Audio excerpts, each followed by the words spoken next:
স্ট্রোকের পর অনেক রোগীর জীবনে সবচেয়ে বড় সংকট হয়ে দাঁড়ায় কথা বলা ও অন্যের কথা বোঝার সক্ষমতা হারানো। নিজের চাহিদা, অনুভূতি কিংবা ব্যথার কথা প্রকাশ করতে না পারা রোগী এবং তার স্বজনদের জন্য এক গভীর মানসিক চাপ তৈরি করে।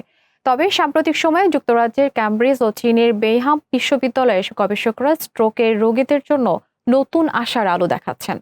তারা রিভয়েস নামে কৃত্রিম বুদ্ধিমত্তা চালিত একটি পরিধানযোগ্য ডিভাইস উদ্ভাবন করেছেন, যা কিনা অস্ত্রোপচার ছাড়াই স্ট্রোক রোগীর মনের কথা অন্যর কাছে পৌঁছে দিতে পারবে। স্ট্রোকের পর অনেক রোগী ডিসআর্থ্রিয়া সমস্যা আক্রান্ত হন। এ অবস্থায় মুখ ও গলার পেশির উপর নিয়ন্ত্রণ কমে যাওয়া, স্পষ্টভাবে উচ্চারণ করা সম্ভব হয় না। এই সমস্যার সমাধান করবে রিভয়েস ডিভাইস।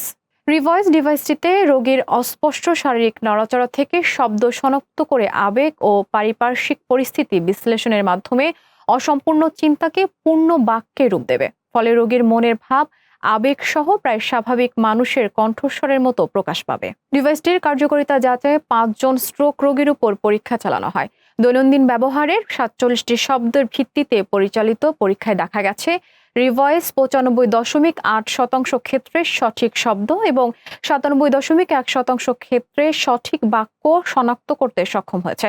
প্রতি 100 মিলিসেকেন্ড অন্তর তথ্য বিশ্লেষণের সক্ষমতা থাকায় এটি মানুষের স্বাভাবিক কথোপকথনের গতির প্রায় সমান।